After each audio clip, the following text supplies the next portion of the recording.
The afternoon was gray, with a damp breeze that carried a sense of unease through the empty streets.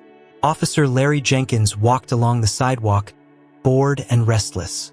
His shift had been uneventful, and he craved some sort of distraction. That's when he spotted a large German shepherd standing silently near a tree. The dog seemed calm, its eyes fixed on something in the distance. "Alone? Huh? Let's see how you react," Larry muttered to himself with a smug grin. Without hesitation, he reached for the pepper spray on his belt and slowly moved toward the dog. Larry squeezed the trigger. A sharp hiss filled the air as a cloud of pepper spray hit the dog's face. The shepherd let out a short bark, stumbling back a few steps while shaking its head. Blinking rapidly, the dog whimpered softly but didn't flee.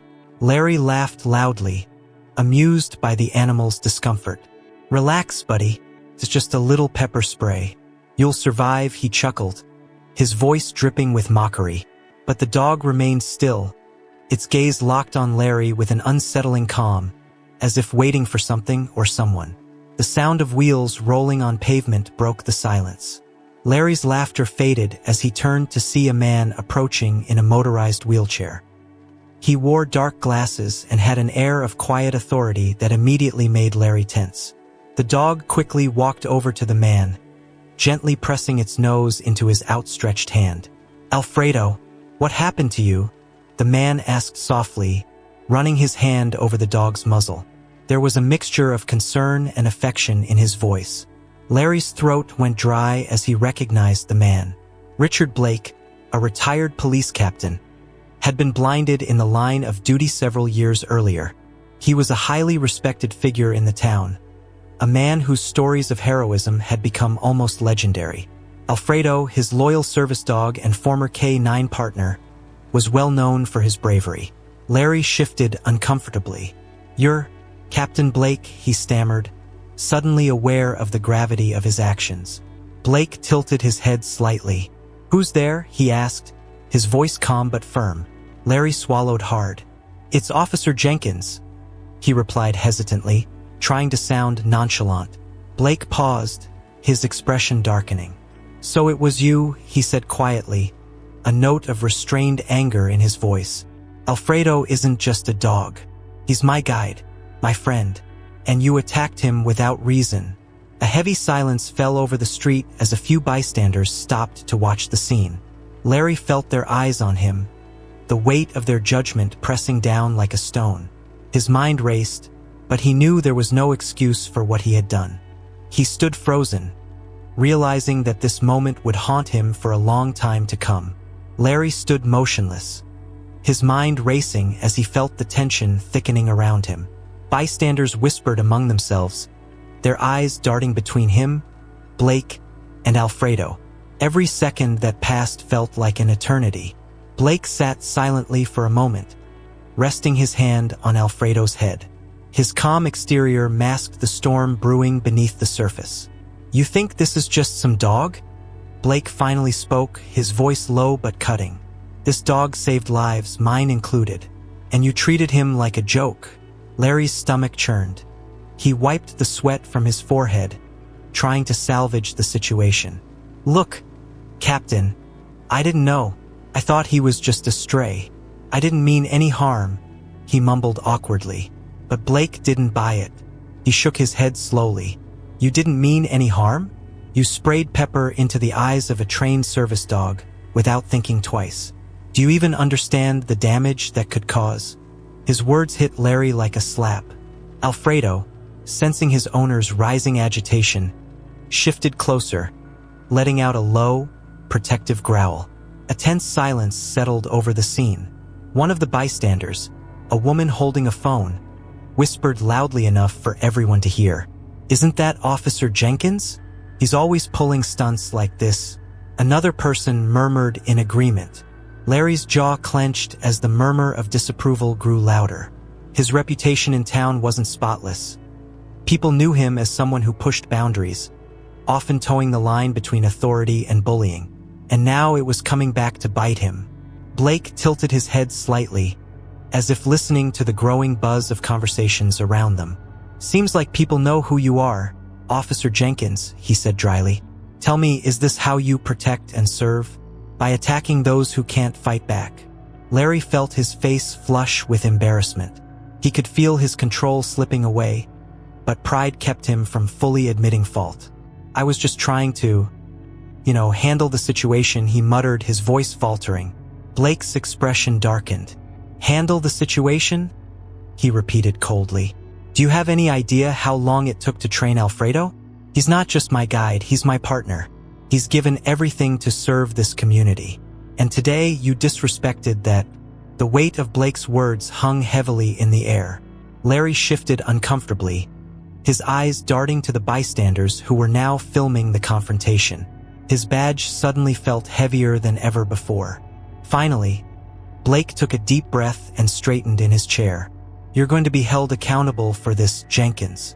This isn't going away quietly, he said, his tone calm but resolute. Alfredo stood by his side, his eyes locked on Larry, as if silently reinforcing the warning. Larry's chest tightened. Deep down, he knew Blake was right. His actions had crossed a line. The question now was how much damage had been done, and how he would face the fallout. The following day, the incident spread like wildfire through Cedar Creek. Videos of the confrontation between Larry and Blake circulated across social media, accompanied by outraged comments. Disgrace to the badge, one post read. How could he do that to Alfredo? Said another. Larry sat alone in his patrol car, scrolling through the posts with a sinking feeling. Every comment stung like a fresh wound. His reputation, already fragile, was unraveling before his eyes. He turned off his phone and leaned back in his seat, closing his eyes. At the station, things were no better. The atmosphere was tense, with fellow officers exchanging glances and whispering behind his back. Captain Harris, the current chief of police, called Larry into his office early that morning. Larry entered hesitantly, the heavy oak door closing behind him with an ominous thud. Take a seat, Harris said curtly, gesturing to the chair in front of his desk. His face was hard, his expression giving nothing away. You know why you're here, Harris began, his voice steady but cold. Larry nodded, his eyes fixed on the edge of the desk. Look, Captain, I made a mistake. I didn't realize it was Alfredo, Larry said quickly, hoping to soften the situation. But Harris raised a hand, cutting him off. That's your excuse? You didn't recognize one of the most well-known K9s in this town? That dog has been serving this community longer than you've been on the force. And now, thanks to your actions, this department is under public scrutiny. Larry felt the weight of Harris's words settle on his shoulders. I wasn't thinking. I thought he was astray, he mumbled. But even to his own ears, the excuse sounded weak. Harris leaned forward, his eyes narrowing. You weren't thinking, and now we have a PR nightmare. Blake is a respected figure in this town. People are furious, and frankly, I can't blame them. You're suspended for now, pending an internal review. Turn in your badge and firearm.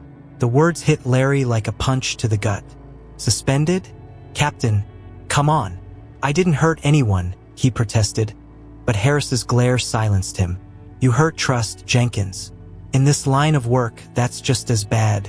Slowly, Larry reached for his badge and gun, placing them on the desk.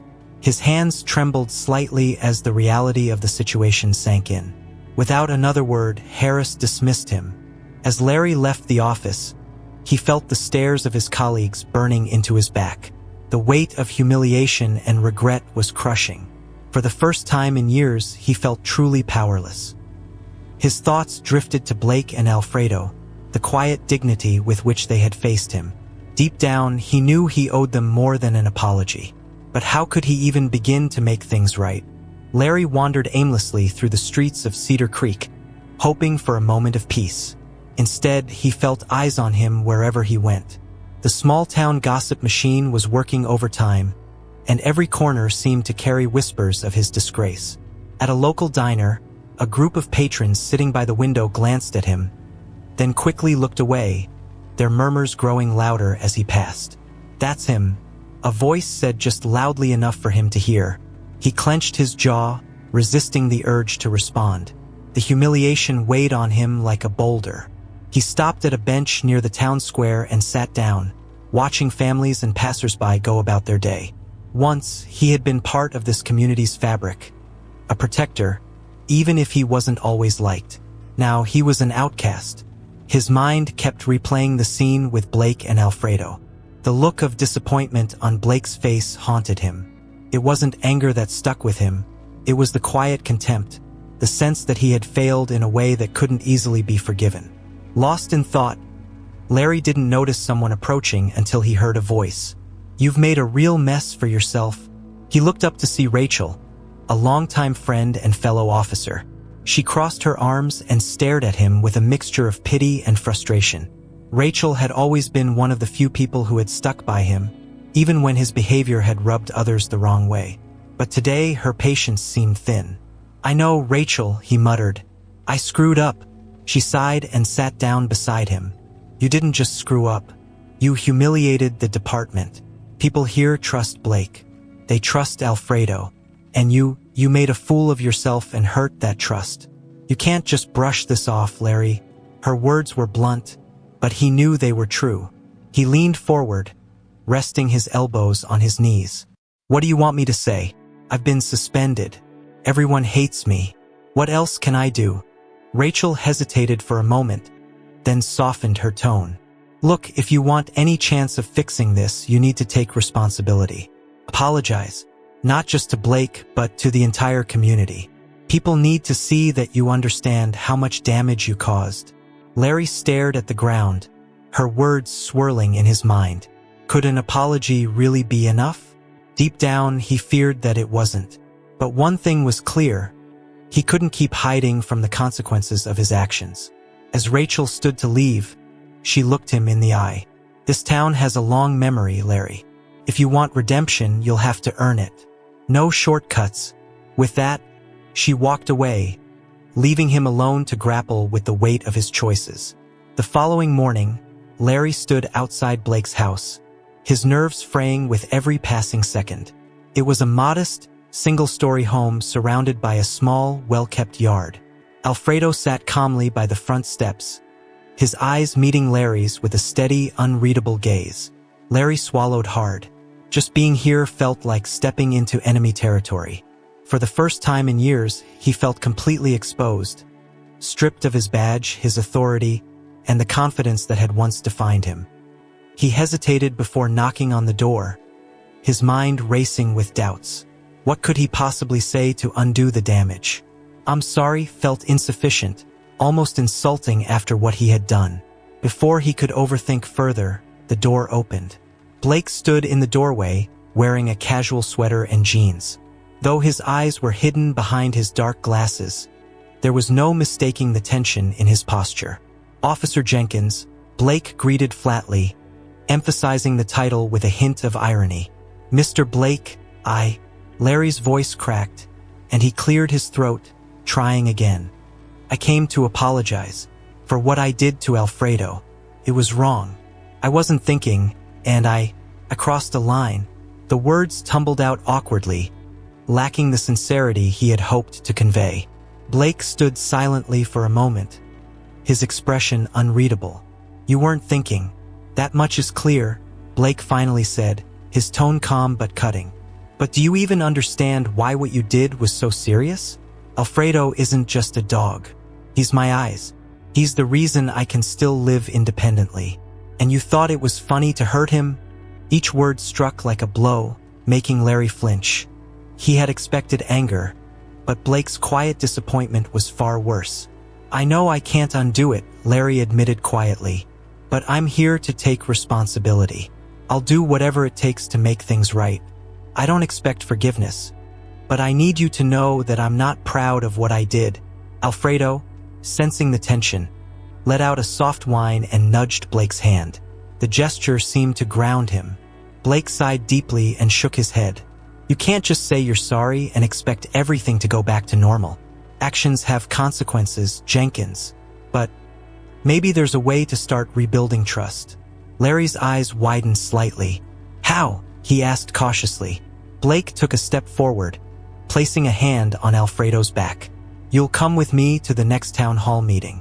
I want you to explain yourself to the community. Not just an apology. Tell them exactly why you were wrong. And then, well, we'll see if they're willing to give you a second chance." Larry nodded slowly, realizing that this was the first step in a long road ahead. The town hall meeting was packed that evening. Rows of chairs filled the large community center, and more people stood along the back walls, their faces set with curiosity and judgment. Larry could feel the weight of their stares as he sat near the front, fidgeting nervously. Blake and Alfredo were seated beside him. The tension in the room was palpable, and whispers echoed through the crowd. It was clear that many people had come to see how the disgraced officer would handle the public reckoning. Captain Harris opened the meeting, speaking briefly about the importance of accountability and trust within the police force. "Tonight, Officer Jenkins has come to address the recent incident involving Alfredo, Mr. Blake's service dog," he announced. Larry felt his stomach twist at the mention of Alfredo's name. Harris continued, "I'll now give the floor to Jenkins to explain himself." The murmurs in the room intensified as Larry stood, adjusting the collar of his shirt. His palms were sweaty, and his throat felt tight. Clearing his throat, Larry stepped up to the podium. For a moment, he couldn't find the words. He scanned the room and saw familiar faces, neighbors, colleagues, and even people whose families he had helped during his time on the force. Now they all looked at him with disappointment. He took a deep breath. "I know many of you are angry, and you have every right to be," he began, his voice unsteady. "What I did to Alfredo was cruel and inexcusable. I acted without thinking, and I hurt someone who didn't deserve it. I've let this community down." The crowd fell silent. Larry felt the weight of his confession sink into the room. "I grew up in this town," he continued. "I've spent years trying to protect it, but that doesn't give me the right to abuse the trust you placed in me. Alfredo is more than a dog. He's a hero. He's saved lives, and he's been a lifeline for Mr. Blake. What I did wasn't just wrong. It was a betrayal of the values I swore to uphold." Larry paused for a moment, scanning the crowd again. Some faces softened, others remained guarded. He pressed on. "I'm not here to make excuses. I'm here to say I'm sorry, and to ask for a chance to earn back your trust. I know it won't happen overnight, but I'll do whatever it takes to make things right." His voice steadied as he finished, the sincerity in his tone undeniable. For the first time in days, he felt a sliver of relief. As he stepped back from the podium, the room remained quiet. Then, slowly, someone began to clap. Larry turned to see Rachel, standing near the back of the room. Others joined in, and the sound gradually grew louder. It wasn't unanimous, but it was a start. Larry exhaled, his shoulders relaxing slightly. Blake nodded in his direction, a subtle but meaningful gesture. Larry knew the road ahead would still be difficult, but at least now, he had taken the first step toward redemption. In the days following the town hall meeting, Larry's life didn't magically improve, but there was a noticeable shift in how people treated him. The stares of pure contempt softened into cautious glances, as if the town wasn't quite sure what to make of him yet. Some neighbors gave curt nods when they saw him, while others still crossed the street to avoid him. It wasn't forgiveness, but it wasn't complete rejection either. It was a fragile truce, one that could easily shatter if he made another mistake. Larry knew he couldn't rely on words alone. He needed to take real action. Blake had suggested volunteering at the local animal shelter, where Alfredo had trained years earlier. The shelter was run by Mrs. Henderson, an elderly woman known for her no-nonsense attitude. When Larry showed up on the first day, she didn't bother with pleasantries. "So, you're here to make amends, huh?" she said, giving him a sharp once-over. "Good. We need help cleaning the kennels. Get to work." The tasks were grueling. Larry spent hours scrubbing floors, washing dog beds, and feeding anxious animals. At first, he felt out of place, as if he didn't belong there. But over time, he began to understand the quiet routine of the shelter. He watched as scared, injured dogs slowly began to trust again under the staff's gentle care. It struck him that, in some ways, he wasn't much different from those dogs. He, too, was learning how to rebuild trust, step by step. One afternoon, As he cleaned one of the outdoor enclosures, he noticed Blake arriving with Alfredo. The dog wagged his tail and trotted over to Larry, sniffing him cautiously before giving a friendly nudge. Blake approached slowly, leaning slightly on his cane. "Alfredo insisted on coming today," Blake said with a small smile. "Looks like he's decided to forgive you." Larry crouched to pet the dog, feeling an odd sense of gratitude swell in his chest. "I'm not sure I deserve it," he replied softly. Blake nodded thoughtfully. "Deserving forgiveness isn't the point," he said. "You're showing up. You're putting in the work. That's what matters." There was no lecture in his tone, just a quiet understanding that resonated deeply with Larry. For the first time in a long while, he felt like he was on the right path. Alfredo sat beside him, his calm presence offering a strange sense of peace. Over the following weeks, Larry continued his work at the shelter, gradually earning the respect of Mrs. Henderson and the other volunteers. He also started joining Blake on his walks around town, helping him with errands. The more time they spent together, the more Larry learned about Blake's struggles and triumphs. It wasn't long before rumors of his efforts began circulating in the community. Slowly but surely, people were beginning to see that maybe Larry Jenkins was capable of change after all. One chilly morning, Larry arrived at the shelter to find Mrs. Henderson waiting for him with a concerned look on her face. "We've got a situation," she said, folding her arms tightly across her chest. "One of the new dogs, Rex, escaped from his kennel last night. He's been spotted near the forest at the edge of town. Animal control hasn't been able to catch him. He's terrified and aggressive." Larry felt a pang of urgency. "Do you want me to help search for him?" he asked. Mrs. Henderson nodded. "You'll have to be careful. He's been through a lot, abused and abandoned. He doesn't trust people, and if cornered, he could lash out." Larry understood the unspoken implication. He had earned a reputation for impulsiveness in the past. If he reverted to old habits, the situation could escalate quickly. "I'll handle it," he assured her, grabbing a leash and a small bag of treats before heading out.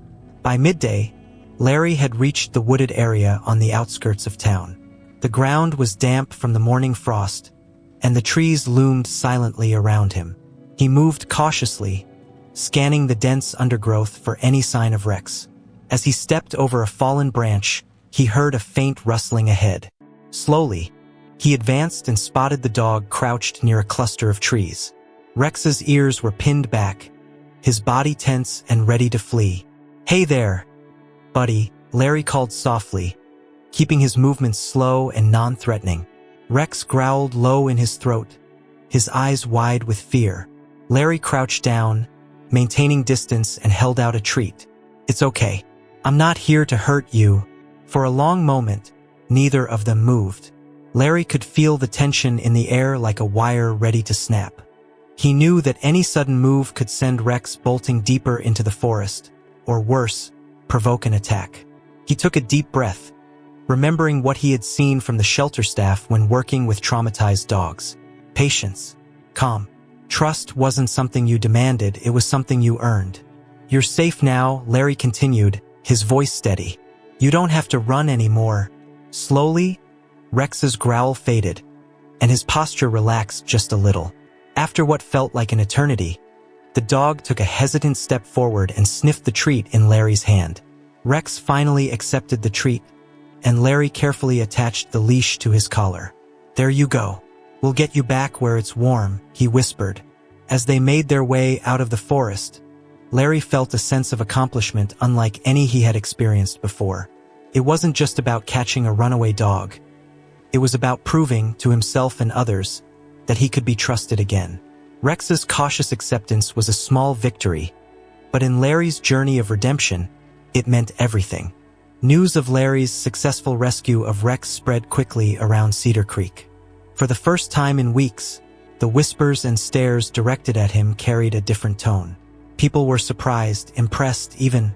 At the diner, the same patrons who once whispered behind his back now greeted him with polite nods. Rachel stopped by his table during lunch and smirked. "So, I hear you're Cedar Creek's new dog whisperer," she teased, nudging his arm. Larry chuckled softly. "I wouldn't go that far, but It felt good to do something right for a change. Later that day, Larry found himself at Blake's house again. Blake sat on his porch with Alfredo lying at his feet. The older man tilted his head slightly, listening to Larry's footsteps as he approached. "You've been busy," Blake said, a faint smile tugging at the corner of his mouth.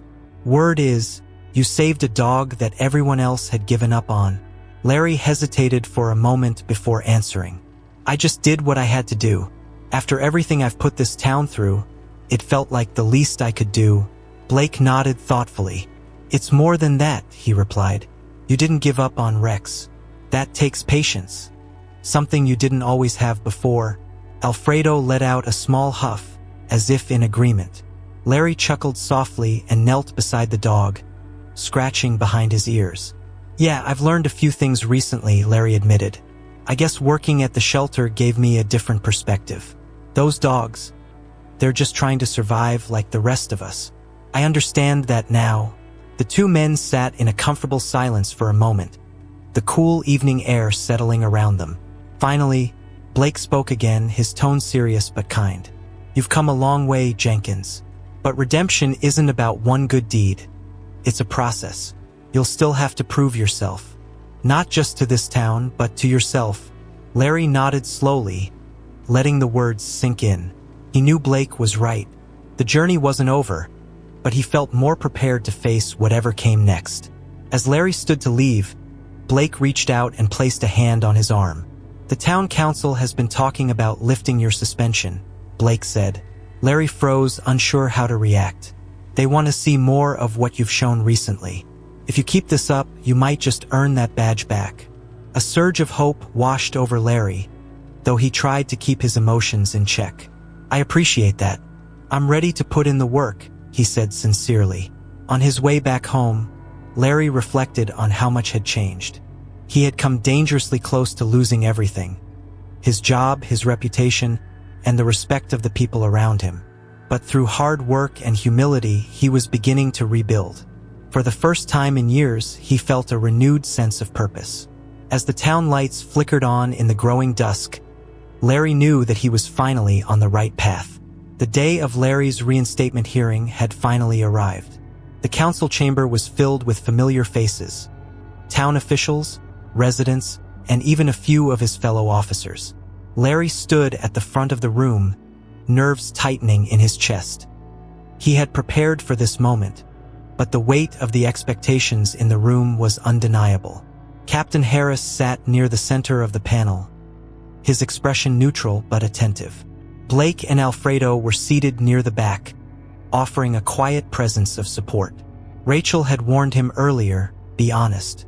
Don't try to impress anyone. Just speak from the heart." Taking a deep breath, Larry stepped forward and began. "I'm here today not to ask for forgiveness, but to take responsibility for my actions. I disrespected my badge, the community, and the people who trusted me. I hurt someone who has given everything for this town, Blake and his service dog, Alfredo. What I did was wrong, and I've spent every day since trying to make amends." His voice was steady, but the weight of his words echoed deeply. He continued, sharing the lessons he had learned through his volunteer work at the shelter. "Working with those dogs taught me something important. Trust isn't automatic. You have to earn it, especially when you've broken it.